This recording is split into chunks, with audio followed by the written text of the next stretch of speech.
Okay, have a look at this one. It is the title page of poems written by Will Shake-Spear Gent. The hyphen in Shakespeare, quite common actually in the play quartos. 45% of them in his day had the Shake-Spear, and a great many of the allusions to him. Shake-Spear.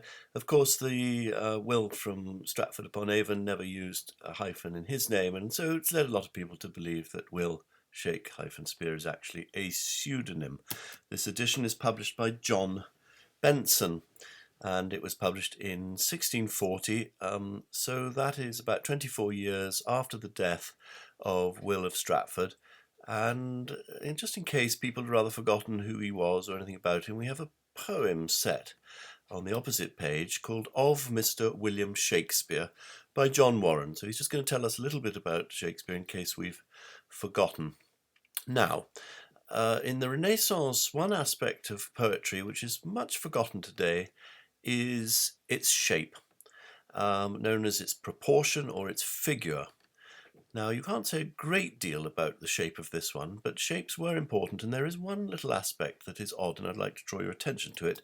Right there, you see a space, a great big empty space. Normally you would expect the W to be big enough to fill that space, or else for the line to be ranged to the left like that, underneath the W. And in fact, if that were to happen, you would see 4 T's in a row. I'm not going to explain what those mean, but if anyone has seen my presentation, which is called Where is Shakespeare Really Buried, which is on this YouTube channel, they'll know exactly what that means and how it relates to Shakespeare's identity. If you haven't seen it, I urge you to have a look. But I'm going to pass over that for the moment and look now at this structure of this poem.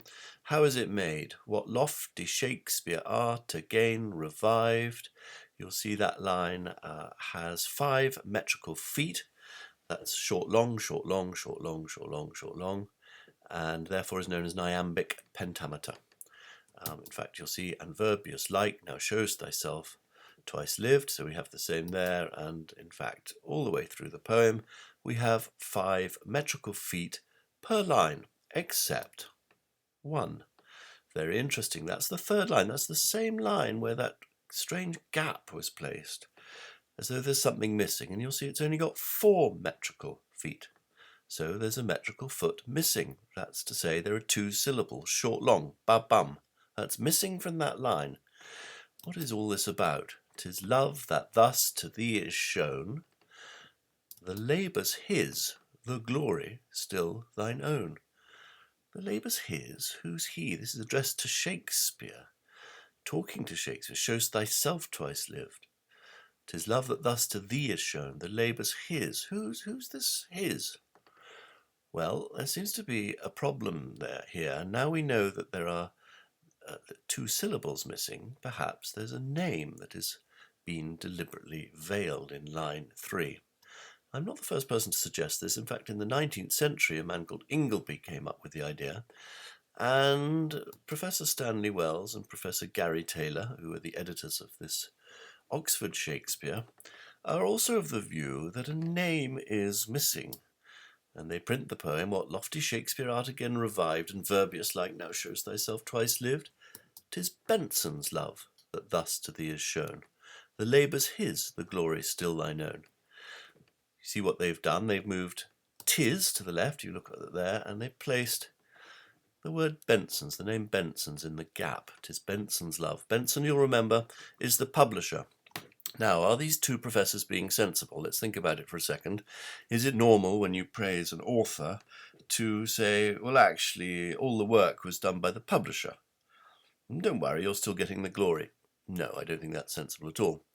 Is it a sensible idea to suggest that Benson's name was meant to be in there, but was forgotten?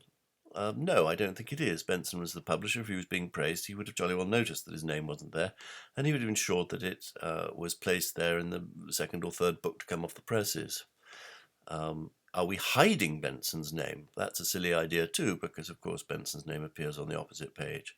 So any way you look at this, it's rather silly, but I'm not going to castigate these two poor professors because they were onto the right track. What they didn't do is take the time to look closely at the lines and see what clues there are as to what real name is supposed to be in there. Had they been really concentrating, they would have noticed Shakespeare described as Virbius-like, and therein lies the clue to the missing name. So who's Virbius? We have to go back to classical mythology to understand this. Hippolytus, the Greek hero, was quite unjustly slain, and a goddess took pity on him and brought him back to life after he was killed. He went to Italy and gave himself the name Virbius. Why did he call himself Virbius? He took it from the Latin vir, meaning man, and bis, meaning twice or double. So he was twice a man because he'd come back from death and had a second chance at living. Okay, so Shakespeare is here described as Virbius-like. So in what way can Shakespeare be Virbius-like? Well, to be like Virbius, as I've just explained, you need to be living under a name that is not the name of someone who you are a double of, someone who died before you with a different name, in other words. So who could that be in Shakespeare's case? Well, the clue lies in Virbius again. Vir means man, but Vir is also a pun on the name Vere. As in, yes, you've guessed it, Edward de Vere, the 17th Earl of Oxford, who so many books and so many scholars are now saying was the true author of the Shakespeare plays. So Virbius can mean twice man or double man, but it also means a double of Vere, of Edward Vere. So let's go back to the poem. Remember, we need a short, long, two little syllables, so we could have our Vere or we could have Oxford, it doesn't really matter. Let's place that into the poem. So 'tis Oxford's love that thus to thee is shown, the labour's his, the glory still thine own. In other words, Oxford has made a great sacrifice. He's given up his own identity, his own glory, his own name, to allow someone called William Shakespeare or Shakespeare from Stratford to take all the glory. Now we're going to read the poem through. Let's just have a look at a few other aspects of it further down. The poet tells us that Shakespeare's poems are learned, which is nice to know because a lot of people like to pretend that it was all done by pure genius, because of course William Shakespeare of Stratford didn't have any record of education, but they are extremely learned, the works of Shakespeare, and that's obvious. He says, these learned poems will make thy name immortal. Interesting. We also hear that the learned, i.e. that's the clever people of his day, will admire to see the muse's gifts infused on Shakespeare of Stratford. Admire doesn't mean necessarily to praise, but admire, if you look in the Oxford English Dictionary, can also mean to feel astonishment or surprised. So learned people very surprised to see this thing happening. Two names need a bit of an explanation here, Momus and Davus. Again, we're going back to classical antiquity. Momus was the petty and quibbling critic of the gods, who so irritated the gods that they actually chucked him out. And Davus was a slave of the poet Horace, who dared to criticize his master's verses despite the fact that he knew absolutely nothing about poetry. Finally, the very last words here, let me still remain. Still, like admire, is a word that's used more than once in this poem, and when the poet uses it more than once, you can be pretty sure that he's using it in different ways each time. The word still, as in this last line, I'm pretty sure, is meant to mean silently, in a low voice, secretly, according to the Oxford English Dictionary definition of still. So let's just read the poem through and see what sense it makes, of Mr. William Shakespeare. What lofty Shakespeare art again revived, and Virbius-like now show'st thyself twice lived? 'Tis Oxford's love that thus to thee is shown, the labour's his, the glory still thine own. These learned poems 'mongst thine afterbirth, that makes thy name immortal on the earth, will make the learned still admire to see the muse's gifts so fully infused on thee. Let carping Momus bark and bite his fill, and ignorant Davus slight thy learned skill.